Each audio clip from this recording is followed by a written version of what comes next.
Fala, galera. Vamos acompanhar as últimas informações do Corinthians com a turma do Gazeta Esportiva e ver a análise deles do jogo de ontem do Corinthians, que perdeu em casa para o Huracan por 2-1. Vamos acompanhar. Muito bem, eu queria saber do Paulo Sérgio, do xerifão Osmar Garrafa, no que esse resultado vai impactar no Corinthians daqui para frente. Ou se tudo bem, não tem impacto nenhum. Bom, eu creio que o Paulistão é uma coisa, começa agora a temporada do Corinthians. Começa agora a temporada, até porque nós vimos que os mesmos erros individuais do ano passado, do começo do ano passado, começaram a existir. Não pode um zagueiro cabecear uma bola para dentro da área. Tem tanto lugar para cabecear, Gustavo. Cabeceia para lateral. E bola parada, como foi o Donelli falou, foi treinado. 2 jogadores na área ali para ir de encontro à bola. O jogador do Huracan fez gol até agora. Contra o Corinthians, desencantou. Então tem que mudar esse Corinthians. A postura desse Corinthians tem que mudar. Agora, não pode ficar... Olha o gol, não pode. Sozinho de cabeça. Não pode tomar os gols desses.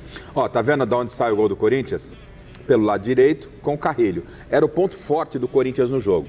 E eu estou falando isso já de início para dizer o quê? Para dizer que ontem o Ramon se lambuzou todo novamente, não é? O Ramon conseguiu destruir taticamente o Corinthians. Porque ele não tinha o Garro, ele joga com 3 no meio, mais o Romero e 2 lá na frente.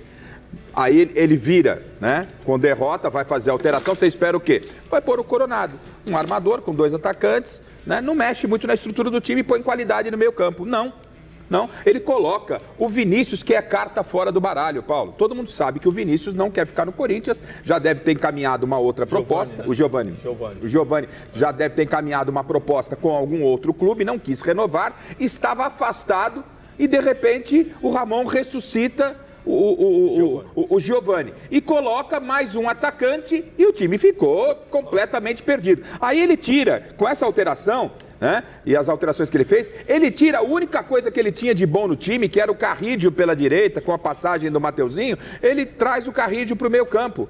Não é? Então, ou foi seja... o erro, né, Gá? Foi o erro, por quê?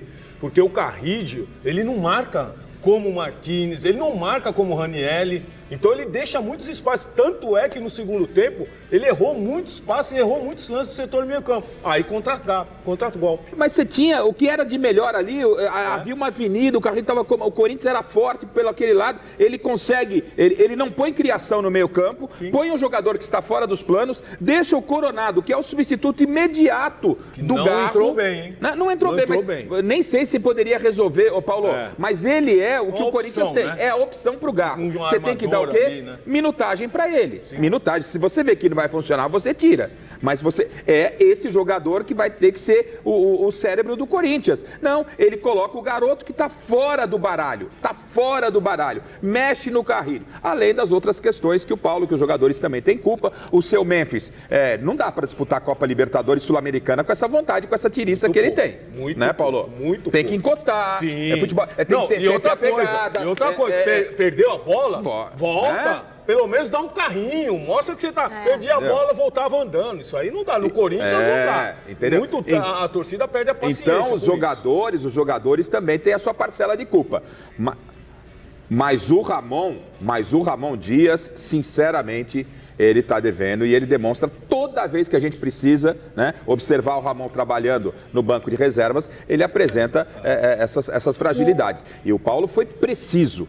Ele foi preciso. A temporada começa agora. O Paulista teve um ingrediente à parte, Michele, que foi Corinthians e Palmeiras. Isso engrandece o Campeonato Paulista, o regional. Ok, ganhou como tinha que ganhar, com participação da torcida. Memphis pisou na bola, tá tudo certo. Tudo bem, mas agora tem que começar a jogar as outras competições. Você não pode jogar a Libertadores, ô Memphis. Alguém precisa apresentar a Libertadores ou o Campeonato Sul-Americano pro Memphis. Porque o holandês tá ali, dá um tapinha pra cá. Não, e trazer a memória também a temporada do Palmeiras no ano passado. Ganhou o Paulista, mas depois as críticas começaram em cima da equipe que não ganhou mais nada.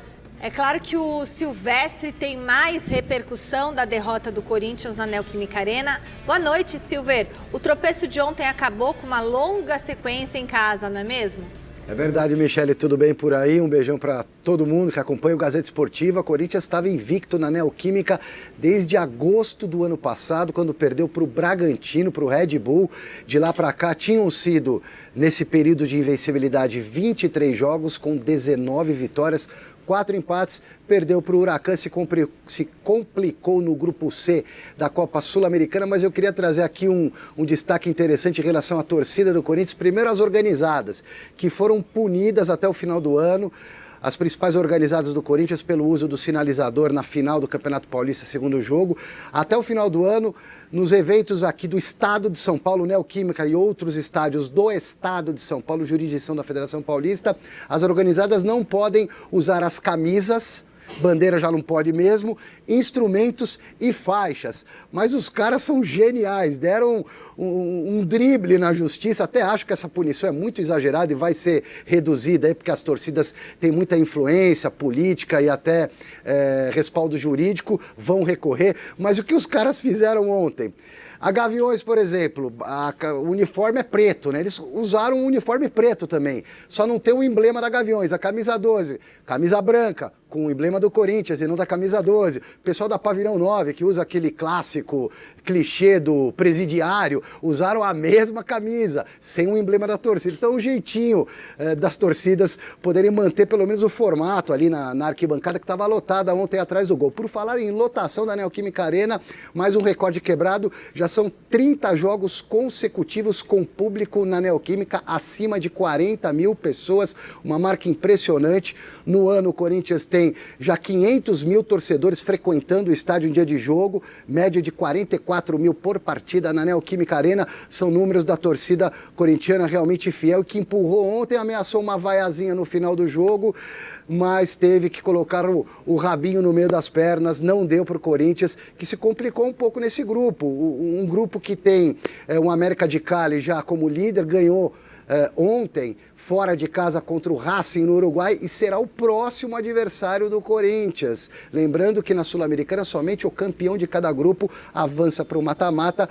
Quem ficar em segundo lugar vai disputar uma repescagem com terceiros eliminados da fase de grupos da Libertadores da América. Então o Corinthians já tem uma parada difícil contra o América de Cali fora, um time forte, torcida também muito pesada, estádio vai estar lotado. O Corinthians vai ter que ganhar, por exemplo, ou pelo menos não perder esse jogo, ganhar do Racing fora de casa. A situação já se complica e a sequência de jogos continua muito puxada. O Corinthians já está no limite físico nesse início de temporada, com pré-Libertadores, Campeonato Paulista, jogadores baleados. Tem jogo sábado na Neoquímica Arena pelo Brasileirão contra o Vasco da Gama. Depois, na terça, é o América de Cali fora pela Sul-Americana. E no outro sábado, o derby, reencontro de Corinthians e Palmeiras. O jogo é mando do Verdão. A partida será em Barueri. Para o jogo de sábado, contra o Vasco da Gama, o Angileri, que foi desfalque ontem com desconforto muscular, um probleminha na coxa, talvez retorne à lateral esquerda. O Hugo Souza, goleiro, continua de fora, também com problema muscular, provavelmente umas 3 semanas a 4 no máximo, essa é a tendência.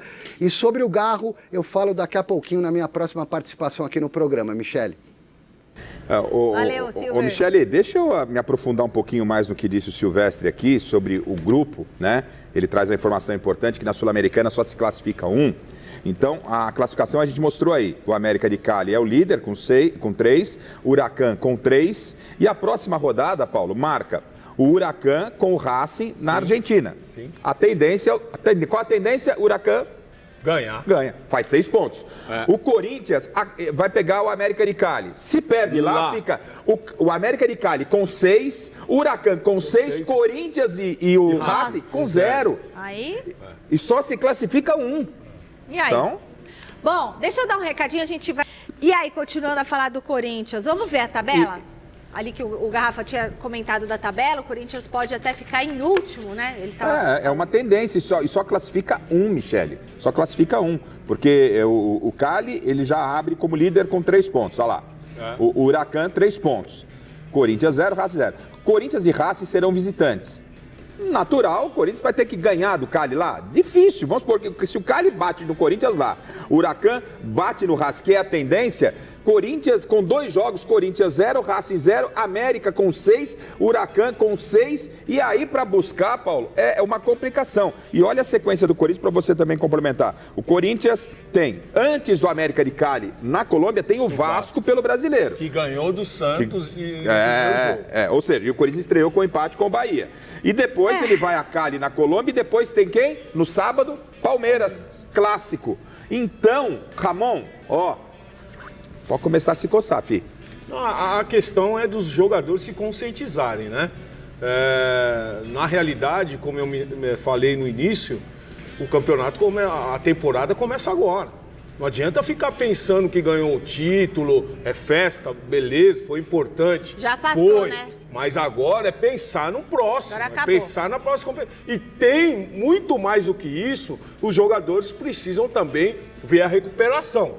Tem que ver a recuperação, e não pode ficar andando para lá, para cá, fazendo um monte de coisa, não. Tem que pensar agora, porque, como o Garrafa mencionou aqui, são os jogos importantes que tem aí. E o Garro já vai ficar fora um tempo. Né? E o Igor Coronado também tem que se animar, viu, Igor? Vamos, se anima aí, filho. Mas o técnico tem que dar minutagem pra ele, Tudo né, Paulo? bem, mas o jogador também precisa O cara falar que é jogar, mostrar. O cara pra jogar 12 minutos, Tudo bem, pô. mas entra e também não demonstra. Isso que o Paulo tá falando, depois o Silvestre vai falar como é que tá a recuperação dos jogadores do Corinthians na próxima entrada dele, tá bom? Aí a gente vai comentar direitinho. Muito bom. Mas, que volta a falar com o Silvestre. Silver, postei uma foto nossa de 2018, Silver. Você tava com o cabelo mais escuro. Você deve ter passado muito nervoso nesses últimos 8 anos, eu acho. Tá todo mundo curioso, Silver, pra saber como é que tá o tratamento do Garro na Espanha, né? Você apurou alguma novidade pra gente? Você consegue fazer 200 coisas ao mesmo tempo. Você apresenta, produz, manda foto, tira barato, pelo amor, faz tudo, hein, mulher? Michele, sim, apurei algumas situações junto com outros colegas setoristas do Corinthians ontem, após a entrevista coletiva do Ramon Dias, na derrota do Timão na Sul-Americana, falamos com, ali, de uma forma bem informal, com um dos preparadores físicos do Corinthians a respeito dessa ida do Rodrigo Garro para a Espanha. Rodrigo Garro está na Espanha, apoiou bastante o Garro no início dessa temporada, faltando na pré-temporada, em alguns jogos, desfalcando o Corinthians até em final, e agora ele está afastado por um tempo indeterminado. É difícil dizer quanto tempo ele vai ficar fora do time, porque depende muito da reação do organismo, de cada indivíduo, do joelho, se incha, se não incha, faz fisioterapia, tem que também fazer treinamento muscular, treinamento aeróbico para não perder a forma. Enfim, vai demorar um pouquinho, mas ele arriscou, foi lá para a Espanha tratar com esse especialista que tem uma técnica moderna. O Corinthians não fala o nome desse profissional, mas ele teria curado o Memphis Depay de um problema semelhante, que é a tal da tendinite patelar, que está tirando o sono do Rodrigo Garro e, por consequência, da torcida do Corinthians, da comissão técnica, porque quando o Garro não joga, o Coronado não é escalado, não dá conta do recado também, tá há tanto tempo aí também, nunca vingou para valer, e aí o Corinthians tem que mudar o esquema de jogo, colocando o Romero, o Memphis volta para compor o meio campo para fazer um pouquinho do que o Garro faria, e essa é a situação do Rodrigo Garro. O Ramon Dias falou a respeito da ausência do jogador corintiano, o cérebro do Timão. No es justo ni para los hinchas, ni para el entrenador, ni para el jugador que tenga que jugar un partido y pararse. Así que le vamos a dar el tiempo necesario, me parece que eso hemos combinado con el club, darle el tiempo necesario para que se pueda recuperar y esté al 100%. Aparte es un jugador que lo necesitamos por la característica que tiene, cómo juega, y tuvimos que cambiar tácticamente también. Tuvimos que cambiar tácticamente, pero bueno, eso es parte del fútbol y de la característica de los jugadores. Ontem quem entrou no lugar do Rodrigo Garro no início do jogo foi o Romero. Ele atuou até na ponta esquerda, fechando um pouquinho por dentro, mais para o lado esquerdo. Não deu muito certo, arriscou uma bola de cabeça na primeira etapa, foi substituído no segundo tempo pelo Thales Magno, que também não fez grandes coisas na etapa complementar, como praticamente todo o time do Corinthians. Para mim, salvou-se o Carrilho. Thales Magno É o artilheiro do Corinthians, foi o artilheiro do Corinthians no Campeonato Paulista, é reserva, mas é um bom jogador, apesar da exibição de ontem abaixo da crítica, não só dele, mas renovou o contrato de empréstimo. Corinthians e New York City, lá dos Estados Unidos, entraram em acordo. Coringão, pelas minhas apurações, vai gastar 5 milhões de reais para esticar o empréstimo até o final do ano, ou seja, Thales Magno, que queria ficar, vai ficar pelo menos até dezembro. E o Corinthians desembolsa mais ou menos 5 milhões de reais pela manutenção do jogador por mais um período. Muito a pena, um dinheiro bem gasto. Baita reforço, né? Você não acha no mercado hoje, Paulo? Eu não vou entrar no mérito se é muito, se é pouco.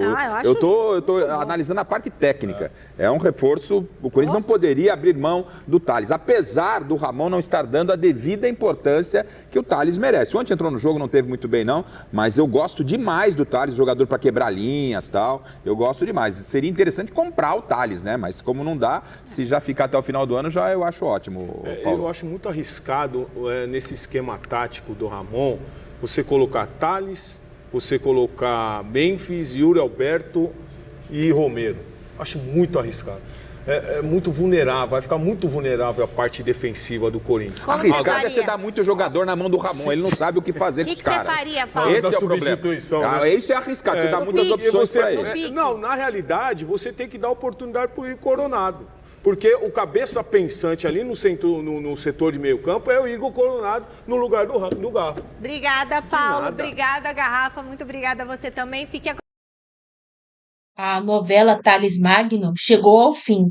Na manhã desta quinta-feira, o Corinthians, o jogador e os representantes do New York City, dos Estados Unidos, chegaram a um acordo e assinaram a renovação do empréstimo até o fim desta temporada.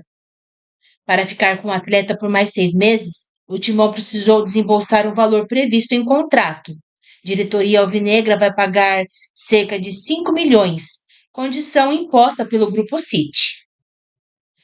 Graças a Deus, vou poder ficar no Corinthians. Era uma vontade minha. Que esta renovação seja de muito orgulho para mim e para minha família. Que nós possamos desfrutar muito disto. A torcida pode esperar aquela garra e aquela alegria, festejou o atacante. Artilheiro do Corinthians no Campeonato Paulista, Thales Magno teve papel determinante na negociação ao demonstrar interesse em permanecer no Brasil. O jogador chegou ao Timão em agosto do ano passado e foi peça importante na campanha de recuperação da equipe comandada por Ramon Dias do Campeonato Brasileiro. No total, ele tem 37 jogos e 8 gols com a camisa alvinegra.